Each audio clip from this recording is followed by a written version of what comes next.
The outbreak of coronavirus in the Chinese city of Wuhan in November 2019 sent the whole world into a tailspin of lockdowns and shutdowns.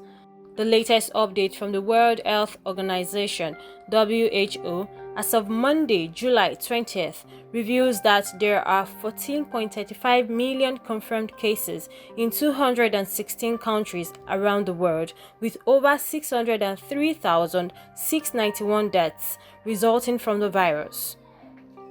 Nigeria discovered its index case on February 27th when an Italian traveled into Lagos from Italy.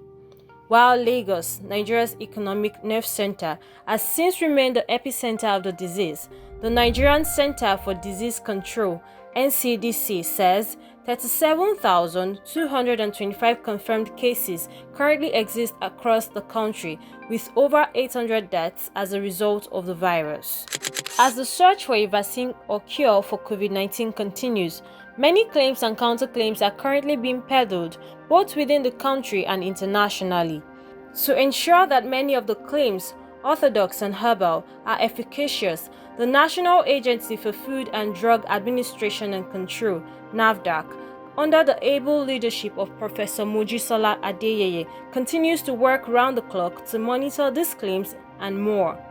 In this exclusive interview with CHIOMA UMEHA, head of Health Desk and online editor OLUSEGUN ABISOYE on TV Independent, Professor Adeyeye spoke in details about possible herbal remedies, Madagascar COVID Organic, ongoing research efforts, the procedure for passing a herbal remedy for safety, listing and clinical trials, among other things. The World Health Organization sometimes said it resumed trial of chloroquine and hydroxychloroquine for treatment of COVID-19, and after some time, they disembarked. As we are talking, they said they have disembarked from the trial of chloroquine. In Nigeria, you once said that the trial wouldn't be halted, even when WHO has done so. What is the state of things with the trials now?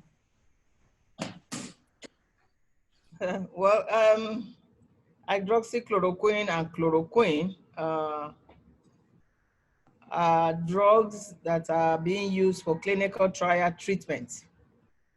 And WHO at one point said that those drugs can be included in clinical trial treatment. Then later they said no, and then they came back, and then they withdrew it.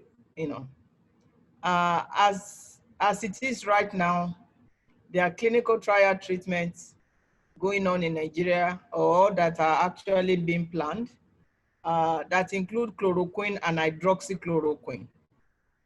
The trial that WHO is talking about is the Solidarity Trial. The Solidarity Trial involves many countries, so it is not local to a country. The ones that are going on now in Nigeria is local. They are local to Nigeria. They started the clinical trial before Solidarity Trial began. An example is Lagos State.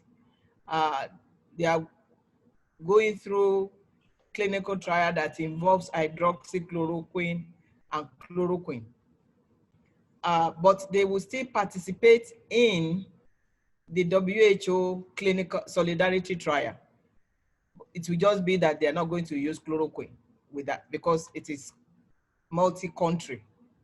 The fact that WHO withdrew from using chloroquine in their solidarity trial doesn't mean Nigeria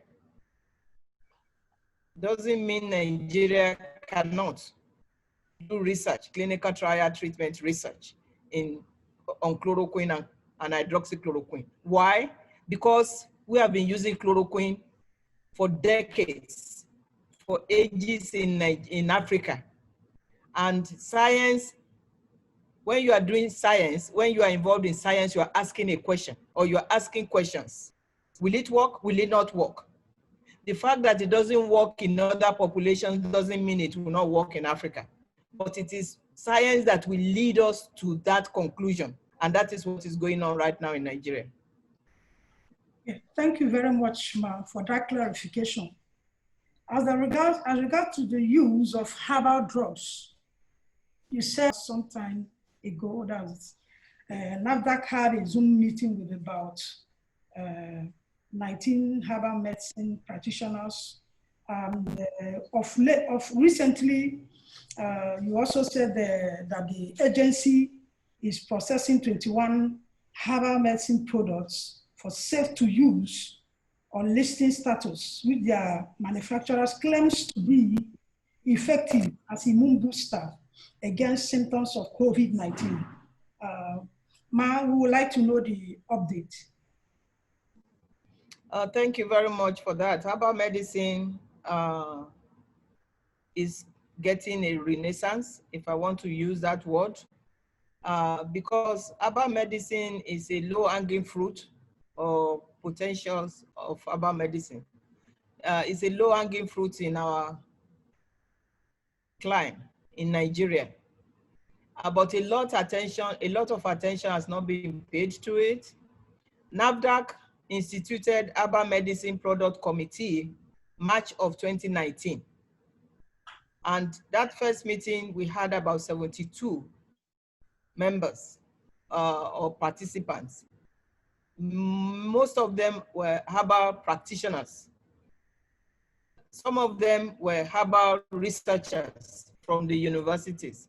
Why did we do that? We want to bring herbal medicine practitioners and researchers together so that we can move herbal medicine research forward. So the 19 herbal medicine researchers that you referred to may be one of the meetings that NAFDAC had with the Herbal Medicine Product Committee, which it was instituted March 2019. If that is not the case, then it may be another meeting that Ministry of Health had with herbal medicine practitioners. The number may be the meeting for Ministry of Health. And the reason for Ministry of Health bringing herbal researchers together, herbal medicine researchers together or practitioners, is to find out what they are doing. But in our own regular meeting with herbal medicine practitioners, we had one in March, another one September last year, another one April this year. It's a Zoom meeting, and we've had one more after that. We want to guide our herbal practitioners to know which step to take. From NAFDAC's perspective, you have to list your product first. Listing means we want to evaluate it for safety, to make sure that whatever you said is going to do is not going to kill somebody. The microbial content will not kill somebody. The toxicity will be will be okay, meaning it will not kill somebody. That is for listing, and that is safety. When you are doing research, you look at safety and efficacy. Safety is the first stage. That is what NAFDAC does first. If that product is approved for safe to use, meaning it will not kill somebody, then it is listed. After that, the applicant can then look for means of doing clinical trial. And that is another stage. Clinical, okay, you said it's immune booster. Have you done research to prove or disprove that it can boost immunity? That is what most herbal practitioners have not done. Not because they don't want to do it, but because it's costly. So you cannot claim that this treats this medicine when there is no efficacy study or no clinical trial done. So as it is right now in NAFDAC, we actually have now more than 21 submissions, applications, and the one that went on social media got approval for listing, meaning that product was listed as safe to use, not for efficacy. We don't approve efficacy unless there's clinical trial done. So that is one thing that the audience, the public should understand, that listing is all about safety. Whatever you claim the product is going to be will be done at the next stage, which is efficacy, clinical trial. And that takes a lot of time, and it takes a lot of money. Thank you, Ma. So I believe we are hopeful with number of herbal practitioners with their drugs undergoing research. I am thinking that we are hopeful. I mean, yes, actually we are very hopeful. It is that people have to understand what science is. Science is not sensationalism. Science is not that I come to the TV and I said, oh, I'm going to do this without designing, without going step by step by step. We have to listen to science. It may be slow in terms of speaking. I'm talking metaphorically now, but it will always say the truth. Science will always say the truth, the evidence. So among the ones that we have now, the applications that we have, it's possible to have something that will work for COVID, but it has to go through clinical trials. As we speak, NAFDAC is overseeing clinical trial of 4 products that have already gone through listing. That 4 products are funded by TED Fund, but they have to go through clinical trials, and it takes a while. We just got the funding, not much money, but it's a good way to start. So the applicants will look for a hospital or institution where the ethics committee of that institution will look at their protocol to see whether they are protecting the human subjects, the volunteers. Well, they will be volunteers, but in this case, if it is COVID related, it will be patients. So what the ethics committee of any hospital where they're going to do, or isolation center, we know it will go through that process to where, or center where the research is going to be done. Then they come to NAFDAC to apply for clinical trial protocol review. They will submit their protocol to us, and we will review it. If it is successful, then they will start their clinical trial in whichever hospital or institution that gave them the ethics approval. If it is successful or not, they will send their data to us, to NAFDAC, and we will review it. If it proves what it said it can treat, then that's success. It means that that particular product, for example, this immune booster that we're talking about, if they go through clinical trial and we show, or it shows rather, that it can boost immunity, then they will change their claim, because we have to approve the label that goes on each container. They will now say it boosts immunity.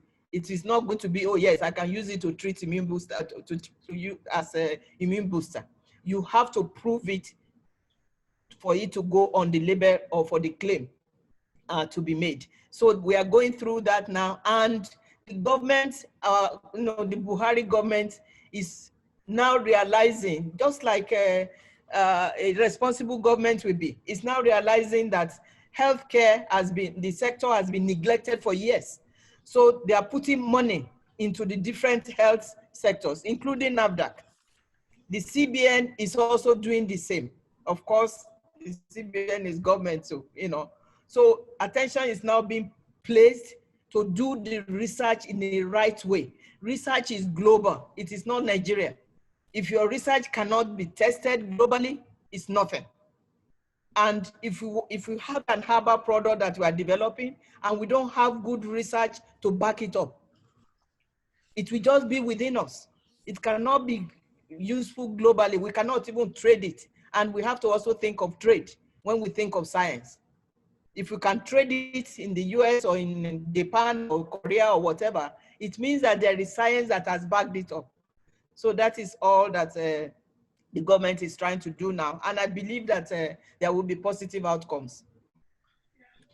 We are looking forward to that, ma. Thank you. In order not to be mistaken, you know, we at the moment, your agency is processing 21 herbal medicine products, but you just told us now that 4 of them, you know, have been approved for clinical trials. Actually, those 4 are separate. Yes. They are separate from the 21, completely separate. Those ones were private, you know, not privately, they were separately tracked. So they fall into a different tract. Yeah. Some of those products are being considered for listing right now. And you cannot, we are doing parallel evaluations, you know, meaning they are going for listing. In fact, one of them, as I believe just got approval for listing. One of them is one of the 21, okay? But the 4 are going through listing right now. So we are doing parallel evaluation, in which case, by the time the listing is finished, the clinical trial can kick in, because it's a long process. For you to get approval of the ethics committee of a local hospital, it takes a while. During that time, they are now doing listing. They have submitted their product for listing. So they are part of the 21, they are part of 21, but it is not like we have already given them listed status. It is just that without listing, no hospital or no institute will say, oh, we can approve your product for you to use in our hospital. They want it listed.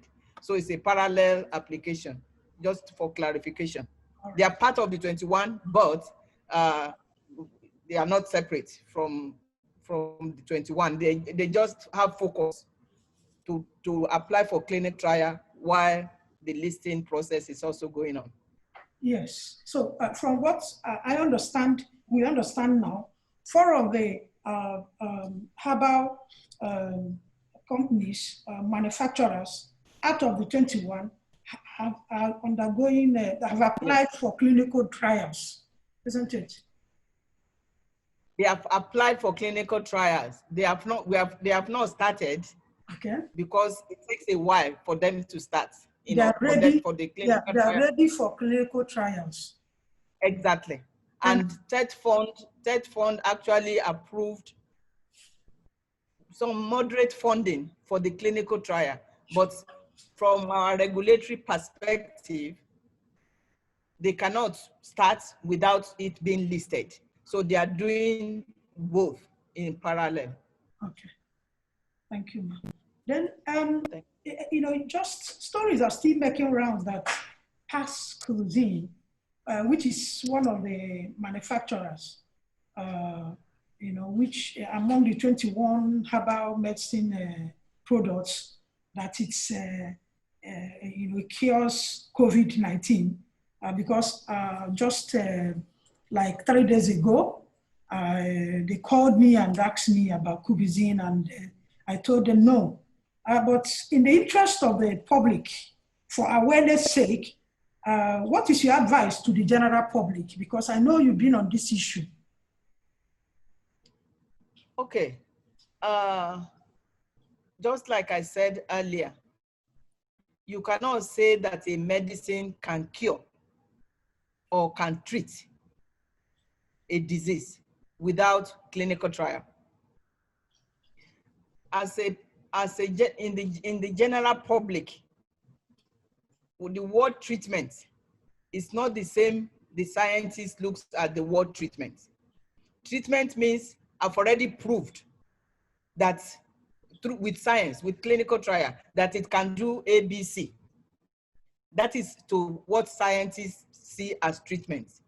The general public may not know that you cannot say this thing can cure this or treat this without having evidence. So what I would advise the public is that right now there is no drug that can cure COVID. There is no drug that can say, oh, we can use it to treat COVID. No. There are hundreds of clinical trials that are taking place all over the world. Hundreds. there is no single one that say, I can treat COVID. Even if the patients get relief, or if the patients are getting relief, they cannot claim it can treat COVID until they finished the clinical trial research, and they've collected the data and analyzed the data, and with very high level of confidence, they can now say that, yes, out of 100 patients, 98 patients got better. If 50 patients got better, clinical trial wise, no. The level of confidence is not high because science speaks the truth, and the truth has to be based on confidence level. If it is 60% that got well, no, it may not. For example, there's a new drug now, remdesivir. It is the latest. People think it's a wonder drug, but the data that are on remdesivir right now doesn't point to significance, clinically speaking, or scientifically speaking, because this disease has stages. COVID has stages: early stage, mild stage, and severe stage. For remdesivir, they found out that it works for the severe stage of the disease. And even the working for the severe stage, right now they don't have statistically significant data. But like I said, 60 out of 100 or whatever is about what they have right now. For the early stage, it doesn't work. For the severe stage, it doesn't work. So what is going on right now is that we scientists are understanding the disease better. Look at chloroquine and hydroxychloroquine. Most likely, it will be found out that it works for the early stage. Once it is severe, it gets to the severe stage, the inflammation in the body is already so bad that chloroquine or hydroxychloroquine may not work or will not even work, because that stage, what is called the cytokine storm, they are inflammatory proteins that will cause big inflammation in the body. At that point, they've overwhelmed the body that the chloroquine may not work. So the same thing with remdesivir, that it is science that will tell us what is happening, and it will always say the truth. So in terms of the herbal medicine and Pax Herbal, whatever, in particular, first of all, there's no clinical trial. Even if there's clinical trial, you have to know to what extent it's going to work, at what stage. It may be for early stage. It may not, it may work for the early stage or the mild stage, and it will not work for the severe stage. We don't know, but we have to let science direct us. Thank you. Thank you very much, ma, for clearing that up. But while we're talking about clinical trial, can you please make comments about the claim by Russia? Russia said they have come out with something that may be successful in the treatment of COVID-19. I don't know if you have inside information, expert opinion on that, ma'am. Whatever any country claims or any research body claims, those claims must be supported by data. If they are not supported by data, it's just any other claim. I would be very surprised if they don't have data. The Russian thing, I didn't have the details on, unfortunately. If they don't have enough data, it will fizzle out. For example, there was a group that said that hydroxychloroquine doesn't work, but they found out that the group itself has a problem in terms of what are their expertise. you know. So all these things, we have to put it into perspective that if we analyze the data, we are patient enough for us to gather data like we are gathering now, that they are gathering right now in Nigeria for hydroxychloroquine, chloroquine, lopinavir, ritonavir. That is a combination antiviral. There are two or three more that they are looking at. They will look at each of those separately and see which one is statistically significant in terms of improving the clinical outcomes, whether the patient got better or it took a while in the hospital, or unfortunately, or the patient died. You know, so we just have to rely. If it's not backed up by clinical data, you know, the science world is a harsh world. They will pull it down. But it's also a harsh world in the sense that if they want to attack a group of data that was submitted, either based on lack of understanding or even bias, science will prove itself, because some people will be repeating what some have already started bad-mouthing, if I want to use that. They will repeat it, and if they do a diligent work, it will prove that the original group that presented the data was right. So it takes a while for things to balance themselves out. But for this particular disease, we don't even understand the disease well enough. But now we are understanding it better, that it occurs in stages, depending on, you know, when the patient gets to the hospital or when it is reported. A drug may work at the early stage, may not work at the mild stage, and may not work at the severe stage, or vice versa.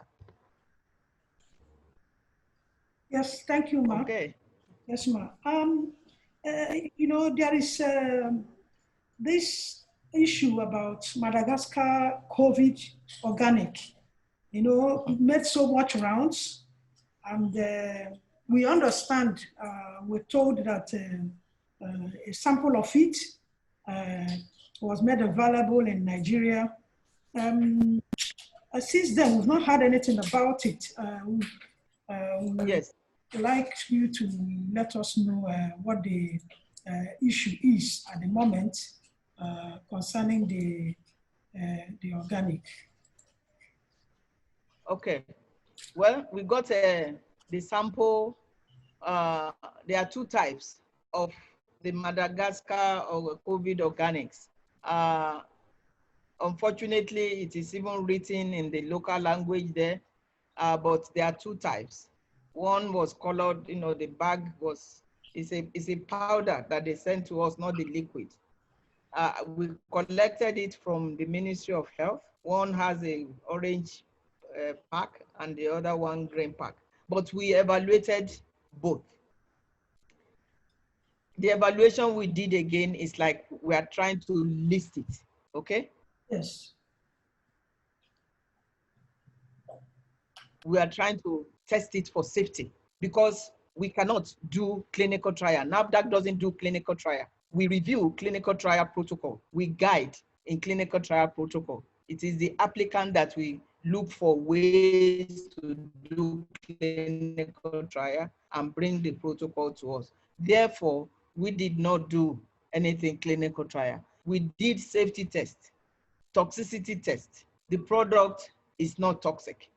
Microbial content, the microbial content is too high. And sometimes the microbial content can be linked to the level of moisture in the product. The level of moisture was high in the product. So that might have led to high growth of microbes. The product doesn't have dangerous chemicals. We tested for toxicants. It doesn't have a pesticide residue. We tested for pesticide residue. But if it were going to be submitted to us for listing, it will not pass because the microbial content was high. For example, the Pax Herbal that we listed, the microbial content was within range. The toxicity was fine. That's why we approve Pax Herbal as listed for safe to use only, not for clinical trial efficacy. So we have sent the data to the Ministry of Health, and that is where we will leave the COVID organics for now. All right, thank you, Ma.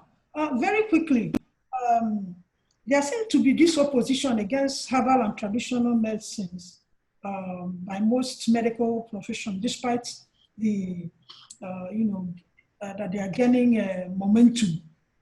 We don't know why this has to be so. Can you throw a light on it? Actually, I don't think there is opposition by medical practitioners for herbal medicine. The opposition or the seeming or so-called opposition may also be because of what I've said. If there is no data on clinical trial for efficacy, particular medicine, the medical practitioner may not want to approve it for use. But the way we are going now, the renaissance that is taking place now in Nigeria concerning herbal medicine, if clinical trials are done, the data are publishable, they are peer-reviewed, of course, publishable, the medical community will warm up to it. Aside from that, we may also have reservations that maybe herbal medicine doesn't work or whatever, but I think largely is because of the fact that there isn't enough data to show efficacy, or there is no data at all in most cases to show efficacy. So I don't think the medical practitioner world is opposed to it. They are not opposed to herbal medicine. They just want to see clinical efficacy data. And they also, the curriculum in the medical schools also should include complementary and alternative medicine so that they can understand better from the perspective of the herbal practitioners or herbal researchers in order to accept it to become part of the primary healthcare delivery. Thank you, Ma. Now back to the agency. With COVID-19, the world has been giving so much attention to the pandemic. The situation is the same in Nigeria, and we just want to know, how has NAFDAC been coping in managing the battle against fake and adulterated drugs with this attention focused on the pandemic? That is such a good question to ask. First, because the bad merchants, the merchants of death that traffic in adulterated drugs, have seized the opportunity of this pandemic, knowing that there are lockdowns in many countries, to traffic in adulterated drugs. If you go on FDA, US FDA site, you will see the same thing that I'm talking about. Adulterated drug traffickers using the pandemic to traffic in adulterated medicines. I was watching Ghana fighting adulterated herbal medicine, actually. It's the same story all over the world. But in terms of NAFDAC, we are staying aggressive, we are staying functional, and we are staying operational, meaning we have not allowed the pandemic to distract us from adulterated medicines, whether those medicines have something to do with COVID or not. We showed, I think it was like 2 weeks ago, the effort of our enforcement going after people in Nigeria making adulterated medicines. We showed one in Ibadan, in a house where you will never think they are making adulterated medicines. So our enforcement continues to do what they're supposed to do.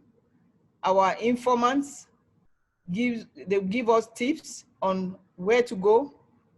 And we also do our own intelligence investigation. For example, in Asaba, we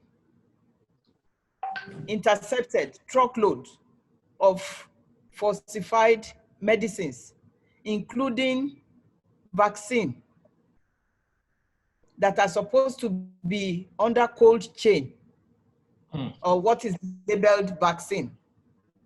I'm not talking of COVID vaccine now, there's no COVID vaccine, just general, that are supposed to be stored in cold environment, being stored at 40 degrees centigrade environment.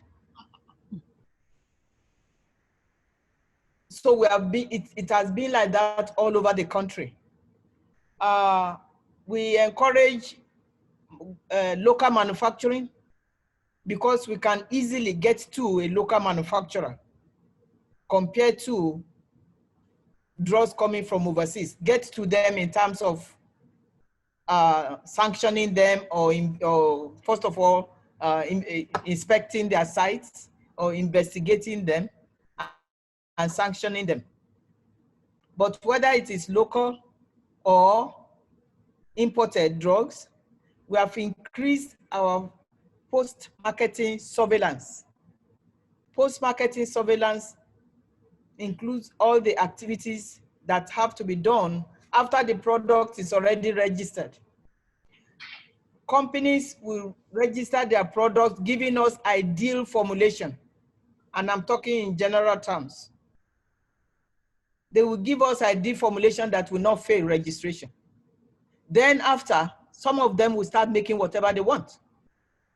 So we are now doing risk categorization, risk post-marketing or post-marketing risk assessment, meaning that you can register your product, but we're going to be after you the moment that product gets to the market, depending on the risk level. So we have heightened our post-marketing surveillance, but it is not just that. Pre-shipment, we have gone to the source. Most of our imported drugs come from India and China. Last year, I went with about 7 of our staff to deliberate, to have serious high meetings with our, what is called CRI agents. We have, NAFDAC has had that for a long time. Clean reports inspecting agents that will make sure that the products that are coming into the country are tested before they get into the country. But down the road, after some years, there were loopholes. So we went there last year, and it is not just that we are talking about these agents that we have, they also have laboratories under them. We now work directly with the laboratories instead of depending only on the agents. So things are changing now. The laboratories now send us reports that this medicine is substandard, this medicine is fake, so we will not approve it. So we are going to the source to ensure that the products that are coming in are of quality. And within the country, we are going after local manufacturers that may be compromising their own formulation. When we find them, when we find such, we shut down their lines and we give them high super warning letter that first of all, we ask them to withdraw their products from the market and we shut down their lines. That is why it is easier to do that with local manufacturers. So we have stricter control now, increased monitoring of local manufacturers. I just mentioned that. For any monitoring or inspection, we need a lot of staff. That is part of what our needs are right now, because you need staff to send, you need vehicles, and thank God we have been very prudent as an agency. We are now trying to procure more vehicles, because you cannot take Okada to go and do inspection. You've got to take vehicles and to take human beings to do it. We are trying to minimize scarcity of products that are supposed to be in circulation, so that the substandard falsified medicine fakers will not have the opportunity. I mentioned that our enforcement is at high alert. We do that every day. Every day is part of our own routine to ensure that products that are of bad quality or poor quality don't get into the market. And if they do get into the market, we apprehend and seize and destroy. Let me tell you about COVID sanitizers. Before the lockdown, I asked the post-marketing surveillance department to go to Lagos market and buy sanitizers, mystery purchase sanitizers. 6 out of 7 didn't have NAFDAC registration. So we started early, even during lockdown, because some of our state offices are not locked down. Our staff were working. So we did nationwide surveillance of sanitizers, and we found some that don't have enough alcohol content. And we mopped them out. We mopped them from the market and sanctioned the people once we know where they are, or the entities. So we are doing that with COVID products. We also increase the number of local manufacturers that can make sanitizers, for example, from 26 before COVID to about 110 companies now making sanitizers. But with that, we are at high alert also to ensure that what they are making is of quality. So we seize that, we take them from the market, we test them in the lab to ensure that the alcohol level is fine. If it is not, we mop and then sanction. And so we are doing all this. We are also building what we use what is called reliance. Reliance is within regulatory agencies all over the world. Meaning, if it is a European Medicine Agency that has approved a medicine and we know that they have stringent regulations, we look at the approval and we can approve medicine based on that. If it is, we look at many criteria. If there are question marks, we will not allow the medicine to come into the country. Unfortunately, for the during this COVID pandemic, some people will just bring in COVID commodities, whether it's testing kits or masks, and they said they want to donate to one government parastatal or the other. And we say, you are supposed to have informed us that we are trying to donate this. Is it okay? We have seized a couple of shipments and we're going to destroy them, because people have also seized this opportunity to get low quality testing kits into the country, and we just seize them, and we will destroy them. So we are doing all this from the ports when they get into the country to the shelf when they are trying to sell them. We will mop them and destroy them. So there are so many dynamics when it comes to controlling adulterated medicines. Thank you, Mark, for these clarifications and very detailed ones indeed. We would like you to, give us your final word in terms of counseling Nigerians at this crucial time of COVID-19 as regards use of drugs and food that is safe. Thank you. Thank you. Before COVID, there were medicines that were not safe based on some of the things that I've said before or said earlier. During COVID, some people are using the opportunity to bring in whatever. What I will advise the public, and it's what I'm advising myself, I'm part of the public, is to be very careful in what you buy. If you go to the pharmacy store, first of all, you don't buy medicines from hawkers. You buy medicines from hawkers, you are risking your life. First, because those medicines are of poor quality. They've been carrying them around with sun beating on the products that most likely the products are broken down. So you don't buy from hawkers. You buy medicines from reputable pharmacies and you ask for receipt. You ask for receipt of what you are buying so that you can show evidence if there's a problem. That is what I would do. There are some of our products some products that have forged NAFDAC number. In Nigeria, many people will forge our NAFDAC number, or we give NAFDAC numbers to 2 products that they registered, and then they go and make 3 more and put the same NAFDAC number on the other 3.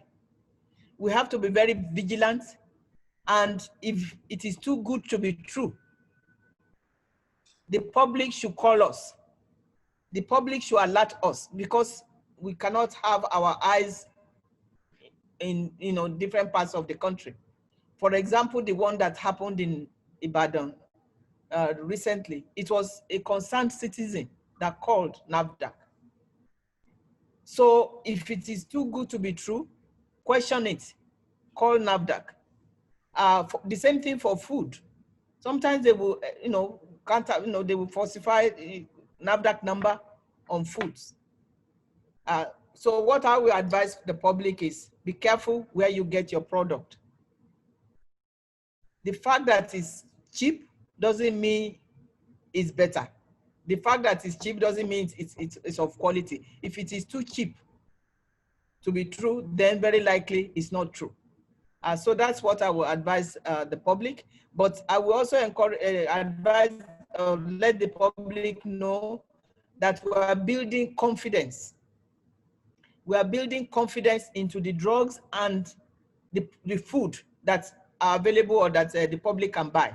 And that is why we are having stricter controls on the quality of products, stricter control on foods and water. We have shut down so many water companies.